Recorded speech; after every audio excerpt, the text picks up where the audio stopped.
Eu preciso que você preste atenção no que eu vou dizer agora, porque essa é talvez a conversa mais importante que você vai ter sobre a sua vida cristã. Especialmente se você está navegando por essa fase confusa, e eu digo confusa porque é uma transição violenta, a fase dos 20 e poucos anos, mais especificamente, se você tem exatamente 23 anos de idade. Eu sei que parece um número específico demais, quase arbitrário, mas eu garanto que não é.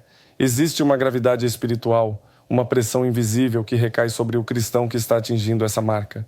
E se você está nesse barco, eu sei exatamente o que você está sentindo, mesmo que você nunca tenha conseguido colocar isso em palavras, porque a sensação que te assola, a dúvida mais profunda que te rouba o sono, é a de que você está atrasado, de que o tempo está correndo contra você e que, de alguma forma inexplicável, você perdeu o trem da maturidade, ou pior, perdeu o trem do propósito que Deus desenhou para a sua vida. Aos 23 anos, a sociedade, a igreja e, sejamos honestos, as redes sociais projetam sobre você uma imagem de prontidão que é absolutamente irreal e esmagadora.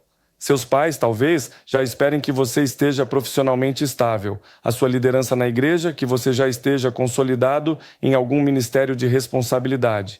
Seus amigos, que você já tenha definido com quem vai se casar, ou pelo menos que o seu futuro financeiro e social esteja desenhado com cores vibrantes e sem borrões. O problema é que no íntimo, na quietude do seu quarto, você olha para trás e percebe que as certezas da sua adolescência, aquelas convicções simples e fortes que você tinha na escola dominical, foram engolidas por um mundo que se provou muito mais cinzento e complexo do que você imaginava. Você está no meio, no pior lugar para se estar espiritualmente. Você é velho demais para se refugiar na desculpa da imaturidade juvenil, mas é jovem demais para ser levado a sério como um líder ou um pilar de fé estabelecido. Você está na terra de ninguém da fé cristã, e essa sensação de limbo é o que gera a crise. O que a Bíblia tem a dizer sobre essa pressão? Você acha que essa é uma experiência moderna, um subproduto da ansiedade gerada pela velocidade da informação? Eu digo que não, porque a luta é a mesma de milênios, só mudou o cenário. A pressão de se sentir insuficiente e despreparado para o chamado de Deus é um tema recorrente nas Escrituras. Pense comigo, o que exatamente significa ser maduro em Cristo aos 23 anos?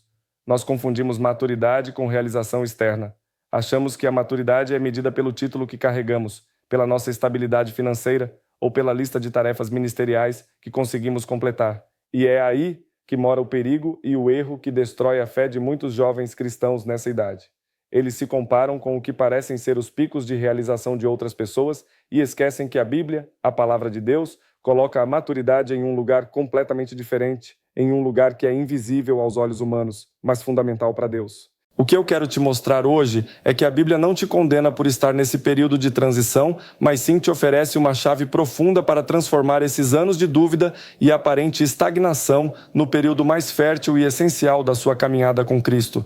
É sobre a diferença entre o tempo de Deus e o nosso tempo, a diferença entre Cronos, o tempo sequencial, o tempo do relógio que te pressiona a ser alguém, e Kairos, o tempo oportuno de Deus, o tempo da preparação e da intervenção divina que só se manifesta após um período de forjamento. Você está vivendo um Kairos disfarçado de Cronos desesperador. O jovem cristão de 23 anos frequentemente se sente como se estivesse no deserto. Ele vê os grandes profetas, os grandes apóstolos, os homens e mulheres de fé que agiram de forma monumental e pensa, quando serei eu? Quando Deus me usará de verdade? E o grande problema é que você está negligenciando o valor do deserto, o valor do tempo de espera e da preparação que, na verdade, é o verdadeiro campo de treinamento para a vida que Deus te chamou para viver. Eu te convido agora a fazer o seguinte. Antes de prosseguirmos nessa jornada de reflexão que é extremamente pessoal e relevante para a sua vida, eu quero que você me conte nos comentários qual é o seu maior medo espiritual ou existencial nessa fase da vida. É o medo de escolher errado?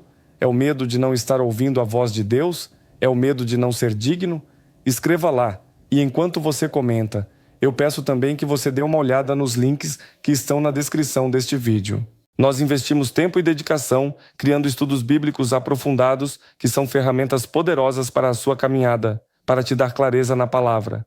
Adquirir esses estudos é uma forma direta de ajudar este canal a continuar crescendo e produzindo conteúdo que busca responder exatamente a esse tipo de dúvida profunda que a igreja frequentemente ignora. Voltando ao nosso ponto central, a crise dos 20 e poucos anos não é uma invenção sociológica, ela é um teste de fé milenar. Pense em Davi. Quando ele foi ungido por Samuel, ele era apenas um menino. Ele tinha a promessa, ele tinha a unção. Mas ele tinha a coroa? Não. Ele passou anos preciosos sendo perseguido por Saul, vivendo em cavernas, cheirando a ovelha e a mato. Ele tinha a identidade de rei, mas vivia a realidade de fugitivo. Se Davi vivesse hoje, aos 23 anos, após ter sido ungido, ele estaria se perguntando: eu sou o rei, por que estou pastoreando ovelhas? Por que estou fugindo de um louco? Por que minha vida não reflete a promessa? Aos 23 anos, Davi não tinha o reino, ele tinha a preparação. E qual foi a preparação? Não foi estudar política em Harvard ou táticas de guerra. Foi desenvolver intimidade com Deus em silêncio. Foi aprender a depender da força do Espírito para enfrentar o urso e o leão. Foi aprender a esperar, a ser fiel no pequeno, no insignificante, no que ninguém via. Você, com 23 anos, está vivendo o seu período de caverna de Adulão. Você está nesse momento em que a promessa está sobre você, a unção está em você, mas a manifestação ainda está sendo forjada pelo fogo da paciência e da fidelidade. E o que fazemos, geralmente, é tentar pular essa fase. Tentamos forçar a porta que só Deus pode abrir no tempo certo. E por que tentamos pular? Porque confundimos ser usado por Deus com fazer coisas grandes e visíveis para Deus. Muitas vezes, nessa fase, o seu ministério mais importante não é o que está sendo visto no palco da igreja, mas sim o seu ministério pessoal de santificação. É a sua disciplina em oração quando ninguém está olhando. É a sua fidelidade em estudar a palavra quando o celular grita por atenção.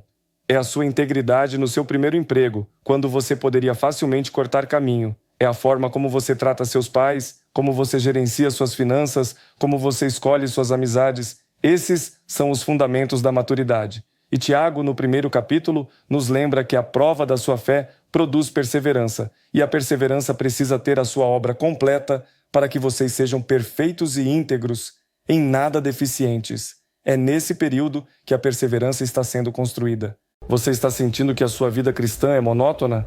Que as grandes emoções de conversão se foram e restou apenas a rotina de ir à igreja, trabalhar, talvez estudar, e a luta constante contra o pecado que te assedia sem trégua? Essa monotonia não é sinal de que Deus te abandonou. É sinal de que você está entrando no que o teólogo Dallas Willard chamava de vida com Deus, a vida real, onde a fé é exercida no ordinário. Se você falhar na fidelidade do ordinário aos 23, como Deus poderia te confiar o extraordinário aos 33? Vamos olhar para a passagem em Jeremias, no capítulo 1.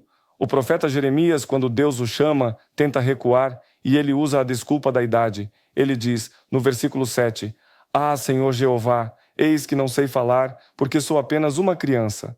A palavra hebraica usada ali para criança, nahar, pode significar jovem, adolescente, ou, em um contexto de responsabilidade, alguém que ainda não tem a experiência ou a autoridade para exercer uma função pública crucial. Jeremias estava muito provavelmente na faixa etária que estamos discutindo, talvez até mais jovem, mas certamente se sentindo insuficiente, sobrecarregado pela magnitude do chamado em relação à sua pouca idade. E o que Deus responde? A resposta de Deus é o ponto alto dessa nossa conversa, a revelação que deve te tirar desse ciclo de ansiedade.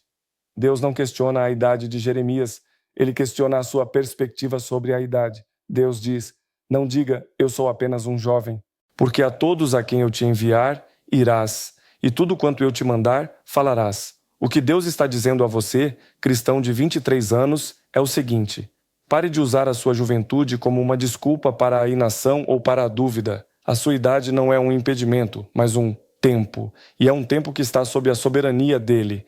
Você não está apenas vivendo, você está sendo preparado. O que você está aprendendo agora sobre fracasso, sobre relacionamentos, sobre a dificuldade de sustentar a fé em um ambiente de trabalho secular, tudo isso é parte da sua capacitação profética. Não existe um plano B de Deus para você. O que você está vivendo é o plano dele. Essa crise de propósito é, na verdade, um convite radical para confiar que o processo de Deus é mais importante do que o produto final. Você não tem que ter todas as respostas, mas você tem que ter a fidelidade para fazer a próxima coisa certa. Aos 23 anos, O seu chamado não é para mudar o mundo, mas para ser mudado pelo Espírito Santo. Se você está esperando uma visão espetacular, uma voz audível no meio da noite para te dar um mapa de 5 anos, você vai ficar frustrado. O mapa de Deus para você nessa idade está nos pequenos passos de obediência. A grande revelação que eu quero que você carregue a partir de hoje é esta: o seu valor em Cristo não é medido pela sua produtividade ou pelo seu sucesso mundano. É medido pela sua permanência nele. João 15, a videira e os ramos. O ramo não precisa se preocupar em produzir frutos. Ele precisa se preocupar em permanecer ligado à videira. Permanecer é o verbo de ação para o jovem cristão em crise. O fruto é o resultado inevitável da permanência. Então, pare de olhar para o calendário e comece a olhar para o seu coração. O que Deus está moldando em você através da espera? Talvez Ele esteja ensinando humildade.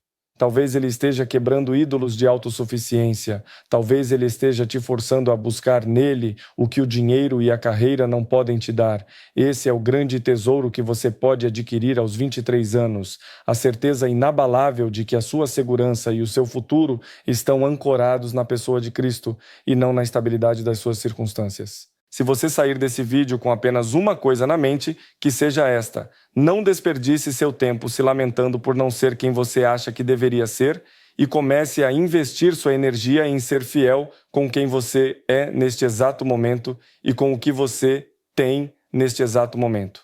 A maturidade não é um destino que se atinge aos 30 ou 40. É uma jornada que se constrói diariamente, na fidelidade invisível. E para encerrar, pense nisso. Qual é a coisa mais difícil que Deus está te pedindo para fazer hoje? Não amanhã, não no seu futuro ministerial de sucesso, mas hoje. É perdoar? É ler a Bíblia por 15 minutos em vez de rolar o feed? É ser honesto? Comece por aí. A grande obra de Deus em sua vida aos 23 anos começa na pequena obediência de hoje. Deixe sua resposta sincera sobre sua maior luta aqui nos comentários. Eu quero saber como Deus pode nos ajudar a navegar essa fase juntos. Que a graça e a paz de Cristo estejam com você.